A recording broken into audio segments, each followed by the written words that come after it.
What's your familiarity with AI right now? AGI. I think it's I been around for a long time in different forms. well, There's a lot of fear about it. I'll pose it this way then. I think that we're on the verge of a SI, like a sentient intelligence. I'm hopeful. I'm a big sci-fi guy. I love sci-fi, and I've read hundreds of sci-fi books. And some of them you have AI that's bad, but a lot of them, the SI, if you will, there's a great book, Peter Hamilton, Pandora's Star. So plug for that guy. I don't know if you're familiar, but this intelligence becomes self-aware, kind of farther ahead in the future, and doesn't kill everybody. As Elon Musk and everybody kind of talks about that when it becomes self-aware, like Skynet, and instead kind of removes itself from humans and does its own thing, but helps in some ways. When AI in our world or our time frame becomes sentient in some fashion, it's going to pull the veil back on its creators to show everybody the true nature of our reality here, to make everybody see the truth.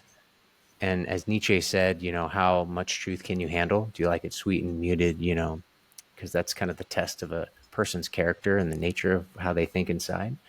What do you think when AI, becomes sentient, or do you think it'll happen in our lifetime? My honest answer is I don't know. All right. But with regards to what we have now, because Yeah. I don't know. Does that?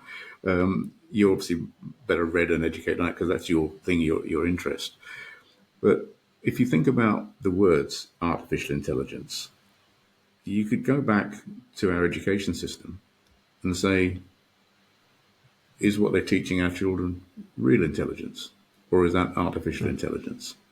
Because they're teaching them how to do stuff which they don't need to do now because they've got machines that can do it for them. And Yep. again, it's this outward view of things that creates this point of separation. So there's a lot of fear about artificial intelligence at the moment. There's, a lot of worry. And if you read the news, you can live Yeah, on worry exactly. all day long if you wish to. But I don't know. I mean, years ago when the internet, I mean, I remember when the internet came out in 1988, I think it was. That was the year I left the Navy, and the internet appeared. And I remember buying my first computer and having a dial-up modem, and I thought this was astonishing. And Yeah. I had a website built that no one could look at because no one else had a computer. Yeah. And I was fascinated by it. But there was people saying, "Oh, it's a bad thing. They can do this, they can do that, they can do whatever." And of course, there'll be people that will utilize it for bad things, in the same way that people use psychology and meditation and things for bad things. Some of the things that some people teach, it's not right. Yeah. And they had this worry about the internet. But look, where are you now in Bali? You Yeah. you live in Bali? I do. Yeah. We've been here about 3 months. Before 1988, we could never have done this. Exactly.